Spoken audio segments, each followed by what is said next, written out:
10 years ago in 2013 on such a date. The attack left 67 people dead and over 200 people with serious injuries. And even as we remember the lives that were lost in that unfortunate attack, WestGate served us important lessons. Are Kenyans well protected from such attacks? Are the initiatives that are in place leading to more information on terror and organized crimes actually working? I'm joined by George Musamali, a security analyst, well versed in security matters. This is forte, so it's proper to have him with us as we talk about the security gaps in the country. Asante sana for your time and welcome to our studios. Thank you. It's always great to have you with us. Asante sana. Let's start with the latest from the WestGate. As I mentioned, 10-year anniversary, and of course, it's such an emotive subject, bearing in mind Kenyans' lives were lost. Over 67 people lost their lives. Are we doing enough to secure ourselves? Have we learned from our past mistakes from a security point of view? I think it's better to give it to the government. Yeah. We've learned from our past mistakes. We have taken baby steps towards coming up with a solution to this kind of attacks happening within our borders. But before we get to that, we need to look at the history of terror attacks in Kenya. I remember we had an attack in 1975 that was homegrown terror. It happened at the OTC bus. More than 25 people were killed. And then later, we had other attacks. We had the Norfolk Hotel attack in 1982. And then they have followed the American Embassy attack and then the Paradise Hotel attack. In all these attacks, it seems like we as a people thought like it's not our problem. Those that were being attacked, they were targeting the Americans, they were targeting the Israelis. And as a people, we said, that is not our problem. Yes, we were collateral damage. Yeah. People were killed, Kenyans were killed, Kenyans were maimed, property was destroyed. But in our thinking, we still felt that this is not our problem. So we did not come up with measures that time in dealing with terrorism until WestGate happened. 2013, we were caught pants down by the Al-Shabaab. 4 days, confusion, response. Yeah, it took us more than 6 hours before we sent in a response team. It took members of the public, armed civilians, to start battling the Al-Shabaab who were in the mall that time. And then by this time already, we had lost life. Imagine 67 people is not an easy thing. It's very emotive. Families are still mourning. There's no compensation from the government. And then it's at that point that we realized now, it's not the Americans, it's not the Israelis, it is Kenyans. We are facing an enemy that is targeting Kenya as a country. And this is when now the government started making baby steps towards now establishing a framework in which we are going to deal with terrorism. And that informed the anti-terrorism bill that was passed in Parliament. We came up with other measures. We set up a special anti-terror police unit that was not there before. We've trained them, we've equipped them. And at some point, we realized the major gap between fighting terrorism has always been the lack of support from members of the public. This is what has always been ailing us. Collection of intelligence, that was a problem. Interagency library in dealing with terrorism. We had the police on one side, we had the military intelligence on the other side, we had the national intelligence services on their own side, and then this was an our doing and undoing, because I remember very well the intelligence community that time said we gave out early warnings, but actionable intel, but no action was taken. And I think these are the gaps now that we've tried to close, and if you look very closely, the attacks have been far between. It's not like what happened immediately after WestGate. We had Garissa University. Before we could settle down, we had the church attack in Garissa. At the same time, the church attacks in Mombasa. And now, with well-coordinated and well-framed ways of dealing with this kind of with the terror problems, now we are seeing that we've been able to stem the attacks. Now they are far in between, and I think we are getting things right now. Okay, and it's proper that you mentioned we can't operate in silos, especially the security agencies. But let's look at the steps that have been taken so far. Like 2 years ago, when the National Police Service was remembering the WestGate attack, they mentioned they've buffered up their numbers. 40,000 new police officers, installed reliable surveillance equipment systems, involved people in community policing. Are these initiatives, coupled with that particular story that was aired right now, where security guards are pushing perhaps for them to be armed, are these initiatives in the right direction? What do you make about that particular proposal that we should arm security guards? I don't believe that is a solution, okay. Because we are trying to be reactive in this. Okay. We are saying let the attacks happen so that we can deal with them. Okay. But in a proper way, the private security play an integral role in national security. They are the first line of defense. And I think more than guns, they need to be properly trained, properly numerated, and their welfare generally looked into. We've come up with a private security bill, and right now we have a private security authority headed by Fazul. And what they're doing is trying to register these security firms, saying that that is one way of now controlling the sector and then making it more professional and to meet the needs, the security needs of the country. But what I'm seeing is that we are not seeing the government's input in this. The government is just coming in and saying you must register, you must train your people. What is the government's contribution? I believe these are businesses. And when you look at the businesses, they always look at the bottom line, profit and loss. Yes. So if you're telling me to train my guard and I feel like I do not have capacity to do that, and the government sees the importance of having a well-coordinated private security sector, then we should have input from the government as opposed to what they're doing right now. I don't think arming these guards is a solution because we are trying to ape what is happening in Uganda. Remember, Ugandans have a firearms culture. We don't have the same in Kenya. From where I sit, I think it will be more prudent to do what the British did, equip these security guards with surveillance skills, being able to identify an enemy before he comes out and carries out an attack. And this is normally stage 2 of any terror attack, because stage 1 is normally target identification. You can do nothing about it. Yeah. But when it comes to number 2, target surveillance, they expose themselves. The story we had at Westgate is that we had people who had been there for 2 years. Yeah, they were tenants in that building. So they were able to carry out surveillance inside without anybody noticing that. But if we had properly trained people, they could have seen that these guys are up to no good. The same that happened to Dusit. Yeah. We also had people that were coming there every other day, getting into a cafeteria, taking cups of coffee, doing nothing the whole day but walking around the building. I mean, this is the kind of skill that we need to input in our people. Not only the private security guards, but even the common mwananchi. Because basically, if you cannot stop a terror attack, if you cannot identify that you are a target for an attack at stage 2, when it gets to stage 3, the planning stage, 99.9% it will succeed. So I think we still need to refocus on way to equip people, not only relying on the security apparatus, not only relying on the police to do this collection of intel and then sharing it with the apparatus so that they can act on it. I think that is where we are losing it.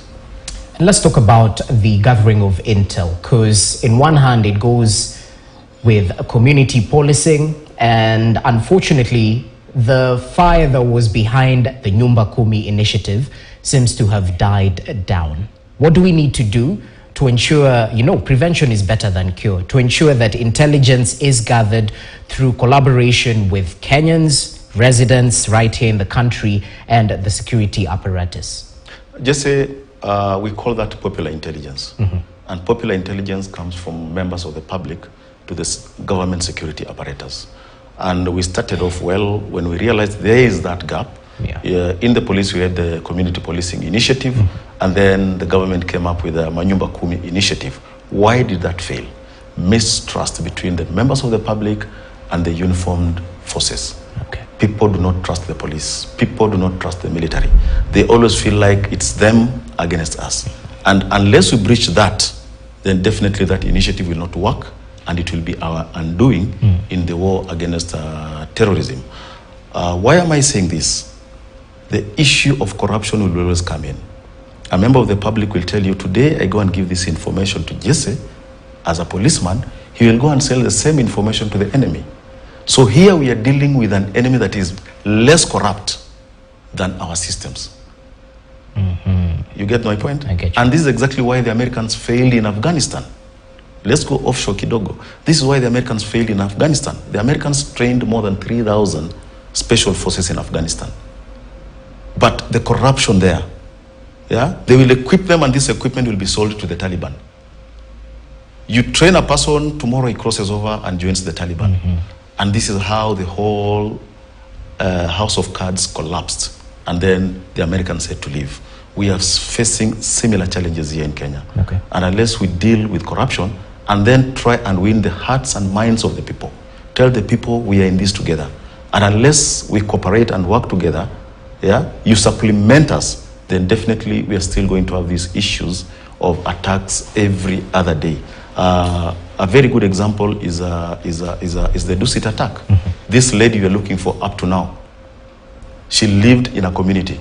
She was in a WhatsApp group and she would share some kind of information that looked suspect, but nobody could pick this up because Wananchi do not feel like they are part of this. And on corruption, how many times did we arrest Fazul in Kenya? Several times, 3 times, if I'm to be right. Okay. 3 times, and all these times he was escaping from police custody in one way or another. So corruption is a major contributor to the current security situation we have in the country. So let us focus on bringing Wananchi on board. Along the Northern Corridor, these people operate during the day. They plant IEDs on the roads. You can't tell me they're doing this in a vacuum. You can't tell me there's nobody who has seen this. But probably they feel like this is a lesser evil than the security apparatus, because when the police go there, they go there to be against the people. They look at the people as part of the problem. The military, when we send them to these areas, they look at the people as part of the problem. And this is exactly what is ailing Lamu. And we'll get to Lamu in a few. So basically, what we need to do as a people is to agree to work with the security operators so that we can bridge that gap of information sharing. And in this way, we'll be able to point out to the security operators the people that we suspect to be involved in terrorism. And this will go a long way in ensuring that we keep our borders safe. Okay. As it is, let us be honest, no country in the world has been able to eliminate terrorism 100%. The US are still fighting terrorism, the Germans are fighting terrorism, the French are fighting terrorism, but we need to minimize it, so that these attacks, whenever they happen, we reduce the damage caused by such attacks. Okay. So in short, what you're saying, if we don't deal with lack of trust, if we don't deal with corruption, we'll be curing the symptoms, not the disease. Not the disease. Okay, that's proper. Let's cross over to Northeastern, since you brought it up.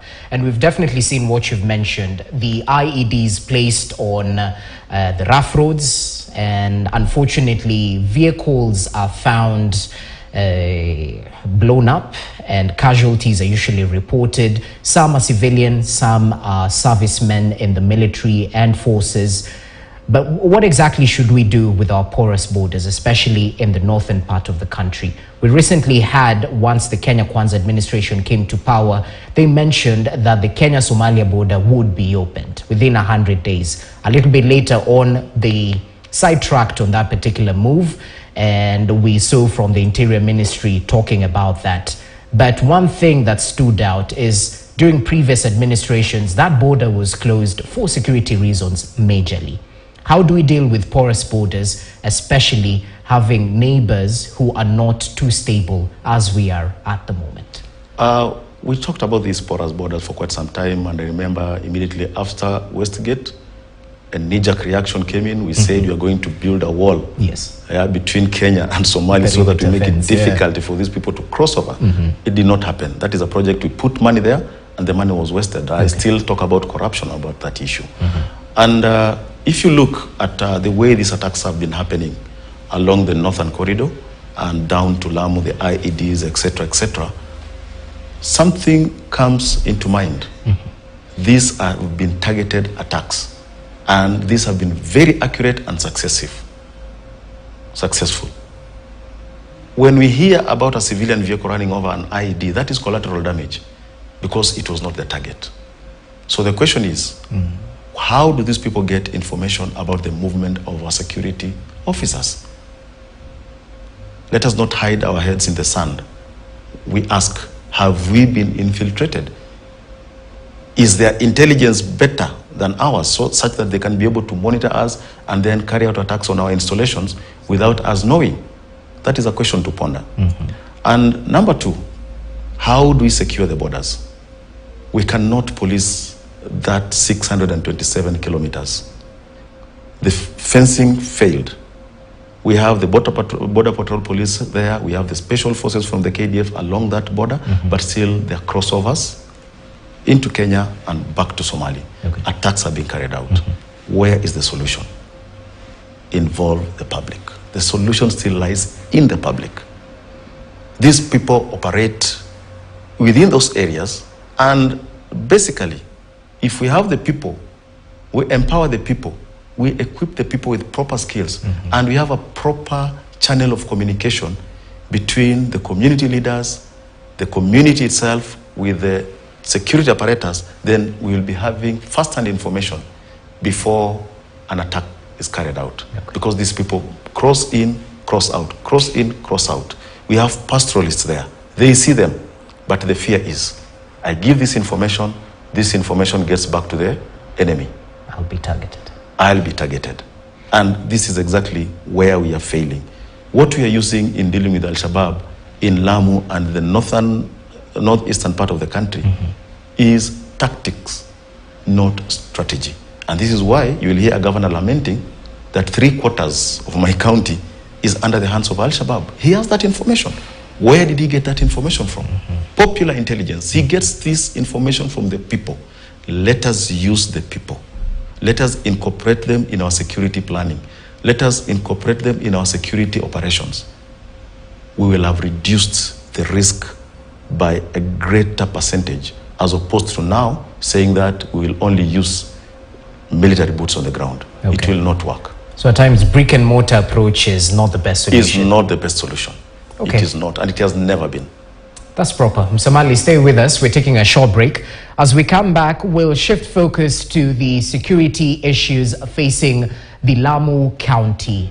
As of late, and we've just read one of the stories, various attacks have been orchestrated by people claimed to be linked to Al-Shabaab. And the Boni Forest has been an area that has been combed by the Kenya Defense Forces, and we equally saw the Interior Cabinet Secretary make his way to Lamu County, perhaps to show might. But what exactly are we missing in the fight against terror, especially in the coastal counties? We'll be back with George Msamali, security analyst, to delve deeper into that particular matter.